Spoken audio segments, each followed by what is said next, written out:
ऐसी दवाएं हमारे यहाँ बहुत मिलती हैं। और एक उदाहरण देता हूँ, हमारे यहाँ ऐसे बहुत सारे बच्चों के लिए बेबी फूड और बेबी पाउडर्स बेचे जाते हैं जो दुनिया में कोई नहीं बेचता, कहीं नहीं बिकते। हमारे देश में जो छोटे छोटे बच्चे हैं उनके लिए बेबी पाउडर के नाम पर बहुत सारे ब्रांड हैं, सेरेलक है, नेस्टम है, लैक्टोजन है। ये दुनिया में कहीं नहीं बिकते। अगर आप अमेरिका जाएंगे किसी दुकान में नहीं मिलेगा ये आपको, यूरोप में भी नहीं। अमेरिका यूरोप में तो हम लोग देखते हैं कि वहाँ बड़े बड़े शहरों में होर्डिंग्स लगाए जाते हैं और उन पर लोगों को समझाने के लिए लिखा जाता है baby powder not baby killer. वो कहते हैं कि ये बेबी पाउडर नहीं है, बच्चों को मार डाले ऐसी चीज। अमेरिका यूरोप में कोई अपने बच्चों को ये नहीं देता, नेस्टम, सेरेलक, लैक्टोजन। लेकिन भारत में पता नहीं कितने परिवारों में बच्चों को ये खिलाया जा रहा है। पैसे भी बर्बाद हो रहे हैं, बच्चे भी खराब हो रहे हैं। मैं बहुत बार भारत सरकार के मंत्रियों से ये कहता हूँ कि जब कोई दवा अमेरिका में बंद हो चुकी है, कनाडा में बंद है, यूरोप के देशों में बंद है और विश्व स्वास्थ्य संगठन ने उसे बंद करने का आदेश दे रखा है, तो आप उस दवा को भारत में क्यों बंद नहीं करते? तो इसका गोल गोल जवाब देते हैं। लेकिन इसका सही जवाब ये होता है कि दवा बेचने वाली और दवा बनाने वाली जो कंपनियां हैं वो हमारे नेताओं को बहुत बड़े पैमाने पर रिश्वत देती है, घूस, रिश्वत और भ्रष्टाचार हमारे देश के हर विभाग में है। ये चिकित्सा का जो विभाग है, ड्रग्स एंड फार्मास्यूटिकल का जो हमारे देश का विभाग है, ये सबसे ज्यादा भ्रष्ट है। वैसे तो सभी विभाग भ्रष्ट हैं, लेकिन ये बहुत भ्रष्ट है। इसमें क्या होता है कि दवा बनाने के लिए कोई कंपनी अमेरिका से भारत आ जाती है और वो ऐसी दवा बनाने का लाइसेंस भारत सरकार से ले लेती है जो दवा बनाने का लाइसेंस उसे अमेरिका में भी नहीं मिलता। मैं आपको एक पूरा उदाहरण से बात समझाऊंगा। हमारे भारत में एक अमेरिका की कंपनी है, उसका नाम है प्रॉक्टर एंड गैम्बल। ये अमेरिकन कंपनी है। ये भारत में सबसे ज्यादा वो दवा बेचती है जो दवा अमेरिका में न बनाई जाती है न बेची जाती है। उस दवा का नाम है विक्स। विक्स नाम की दवा आप बाजार से खरीदते हैं। इस दवा को अमेरिका में बनाना और इसको बेचना दोनों जुर्म है। अगर अमेरिका में कोई डॉक्टर किसी मरीज को विक्स का प्रिस्क्रिप्शन लिख दे तो उस डॉक्टर को 14 साल की जेल हो जाती है, उसकी डिग्री छीन ली जाती है। कारण आप पूछोगे क्यों? विक्स जो है जहर है। इसे हम बार बार नाक में लगाते हैं सर्दी जुकाम के हिसाब से।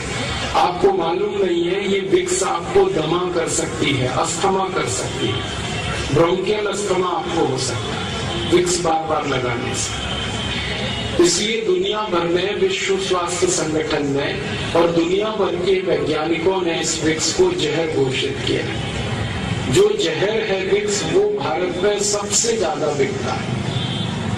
आप रायगढ़ में किसी केमिस्ट की दुकान पर सवेरे से शाम तक खड़े होकर ये देखिए कि कौन सी दवा सबसे ज्यादा बिक रही है, तो वो एक ही दवा है, विक्स। जो दवा अमेरिका में नहीं बिक सकती वो भारत में हाईएस्ट सेलिंग मेडिसिन है, सबसे ज्यादा बिकने वाली दवा। कारण क्या है? हमारे देश की सरकार ने प्रॉक्टर एंड गैम्बल कंपनी को लाइसेंस दे रखा है विक्स बनाने का और वो धड़ल्ले से बना रही है। टेलीविजन पे रोज उसका विज्ञापन आता है, जबकि कानून के हिसाब से किसी दवा का विज्ञापन टेलीविजन में नहीं दिया जा सकता। ये कानून है। हमारे भारत में भी ये कानून है, अमेरिका में तो है ही ये कानून। सैकड़ों बार आता है और सरकार कुछ करती नहीं, क्योंकि वो सरकार ही है जो उसको लाइसेंस दे के बैठी है। और ये कैसे होता है? ये पैसे की ताकत से होता है, रिश्वत से होता है, घूसखोरी से होता है। टेलीविजन में आपको बताया जाता है कि खांसी हो गई है तो विक्स की गोली लो, गले की खिचखिच दूर करो। ये अपराध है बोलना टेलीविजन पे, क्राइम है। कानून के हिसाब से ये क्राइम है, क्रिमिनल एक्टिविटी। लेकिन हमारे यहाँ ये हो रहा है, कारण उसका घूसखोरी, रिश्वतखोरी, भ्रष्टाचार। और वो दवा हम खरीद रहे हैं। और ये दवा भी हम जब खरीदते हैं ना, विक्स तो कितनी महंगी मिलती है। 25 ग्राम विक्स 40 रुपए की है, 50 ग्राम 80 रुपए की है, 100 ग्राम 160 की है, 1 किलो 1600 रुपए की है। अब 1600 रुपए किलो विक्स हम नाक में लगा रहे हैं, 400 रुपए किलो बादाम नहीं खा रहे, 200 रुपए किलो काजू नहीं खा रहे, 300 रुपए किलो गाय का घी नहीं खा सकते, 1600 रुपए किलो की विक्स लगा लेते हैं।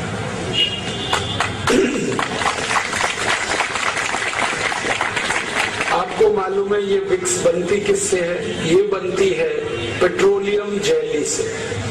और पेट्रोलियम जेली अगर बाजार से आप खरीदो तो 60-70 रुपए किलो में सबसे अच्छी क्वालिटी की मिल जाती है।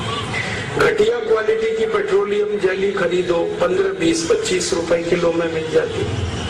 तो जो दवा 50-60 रुपए किलो में बाजार में मिल रही है पेट्रोलियम जेली, उसको एक अमेरिकन कंपनी 1600 रुपए किलो में बेच रही है। ऐसी लूट मचा रखी है इस देश में।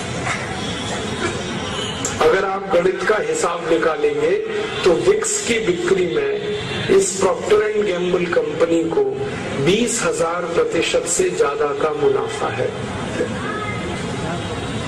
और ये मुनाफा आपकी जेब से लूटा जा रहा है। और सरकार इस घोटाले में शामिल है। सरकार ने लाइसेंस दे रखा है, आंखें बंद कर रखी हैं, कंपनी लूट रही है पूरे देश को। और दवा ऐसी बेची जा रही है जो कहीं नहीं बिकती पूरी दुनिया।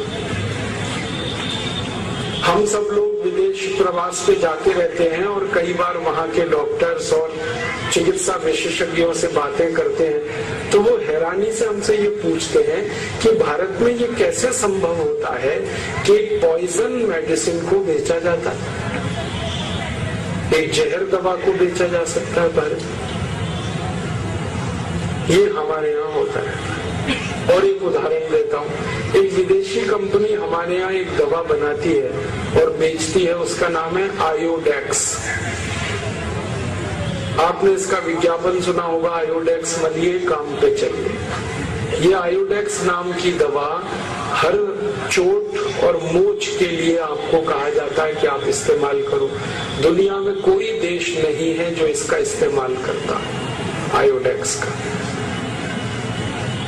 अमेरिका, कनाडा जैसे सब देशों में ये बंद है, 20 साल पहले बंद है, लेकिन भारत में धड़ल्ले से बिक रही। फालतू में ऐसी दवाएं हमारे यहाँ बहुत बनती हैं।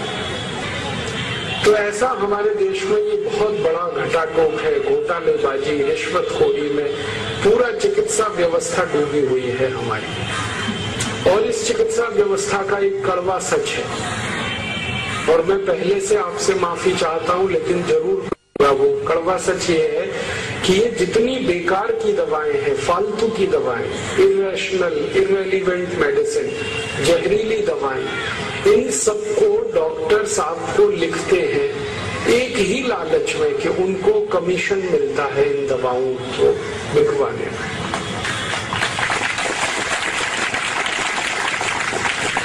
हमारे भारत के बड़े बड़े डॉक्टर्स को मैं मिलता रहता हूँ, उनकी जो प्रेस्क्रिप्शन स्लिप है वो मैं इकट्ठी करता रहता हूँ।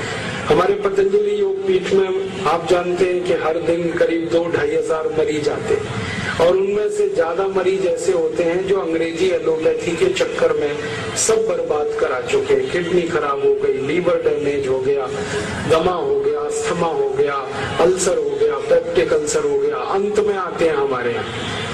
तो पहले कहाँ कहाँ इलाज कराया हम उनसे पूछते हैं, तो उनके प्रेस्क्रिप्शन स्लिप में देखता हूँ। तो डॉक्टर्स की लिखी हुई ऐसी ऐसी दवाएं देखकर मैं हैरान हो जाता हूँ, जिन दवाओं को कोई भी ईमानदार और संवेदनशील डॉक्टर अपने को नहीं खिला सकता, अपने घर परिवार के लोगों को नहीं दे सकता, वो दवाएं डॉक्टर मरीजों को लिखता रहता है। और जब वो स्लिप लेके हम डॉक्टर्स को मिलते हैं और कहते हैं कि आपने ये दवा कैसे लिख दी इस मरीज को, क्योंकि इस दवा के तो 100 से ज्यादा दुष्परिणाम है, दुनिया के इतने देशों में ये बैन है, आपने कैसे लिखा इसको, तो वो डॉक्टर्स जो है ना मुस्कुरा के रह जाते हैं। और जो थोड़े हमारे नजदीकी हैं वो कहते हैं क्या बताएं भाई, कमीशन मिलता है इसमें, और कमीशन थोड़ा बहुत नहीं मिलता, 40% तक मिलता है। आपको शायद ये बात मालूम है या नहीं कि अगर आप किसी केमिस्ट की दुकान से 1000 रुपए की दवाएं खरीद रहे हैं, किसी डॉक्टर की स्लिप पर लिखी हुई, प्रेस्क्रिप्शन स्लिप पर लिखी हुई, तो उसमें से 400 रुपए डॉक्टर के पास जाएगा। ये सारे केमिस्ट जो है ना डॉक्टर्स के साथ जुड़े हुए हैं, कमीशन खोरी। वो दवा बेचेंगे, मुनाफा आएगा, उसमें से 400 रुपए डॉक्टर के पास पहुंच जाएगा। और ये काम और बड़े पैमाने पर होता है जब बड़ी बड़ी कंपनियां अपनी दवाएं डॉक्टर से लिखवाने के लिए कमीशन देती हैं। कैसे कमीशन देती हैं? बहुत सारी कंपनियां डॉक्टर्स को कार देती हैं, गिफ्ट में कार दे देती है, टेलीविजन दे देती है, मोटरसाइकिल दे देती हैं, घर में एसी लगवा देते हैं। कई कई कंपनियां तो डॉक्टर्स के परिवारी लोगों को स्विट्जरलैंड घूमने का टिकट दे देती है, हांगकांग सिंगापुर का टिकट दे देते हैं, कहते हैं जाओ खरीदी करके आओ। अब वो डॉक्टर जब कंपनी से कार पा जाएगा, स्कूटर मोटरसाइकिल लेगा, उनकी बहुत सारी सुविधाएं लेगा, तो वो तो उनका जल खरीद गुलाम हो गया। अब तो कई कंपनियों ने इतने खराब तरीके निकाले हैं इस रिश्वतखोरी के कि बहुत सारे डॉक्टर्स हैं जिनके बेटे बेटियों की पढ़ाई का खर्च दवा कंपनी देती है, डॉक्टर्स के टेलीफोन का खर्च दवा कंपनी भरती है, डॉक्टर्स की गाड़ी में डीजल पेट्रोल का खर्च दवा कंपनी देती है। तो वो डॉक्टर वही दवा लिखते हैं जिसको कंपनी कहती है, और कंपनी वो दवाएं लिखवाती है जिसमें मुनाफा बहुत हो, और मुनाफा उन्हीं दवाओं में है जो सबसे खराब और रद्दी दवाएं। ये सारा रैकेट ऐसे चलता है। तो इस चक्कर में आप जो दवाएं खा रहे हैं, आप नहीं जानते कि उन्हीं दवाओं से आप और ज्यादा बीमार होते चले जा रहे हैं। आप नहीं जानते कि कितनी ऐसी दवाएं हैं जो आपके घुटने के दर्द के लिए जिम्मेदार है। जितनी एंटीपायरेटिक और एंटी एनाल्जेसिक मेडिसिन है, ये सब घुटनों का दर्द करते हैं। आपको गठिया होगा, संधिवात होगा, अर्थराइटिस होगा, ऑस्टियोआर्थराइटिस होगा, रूमेटॉइड अर्थराइटिस होगा, ये सब होता है। कितनी ऐसी दवाएं हैं जो आपको मोटापा लाती है।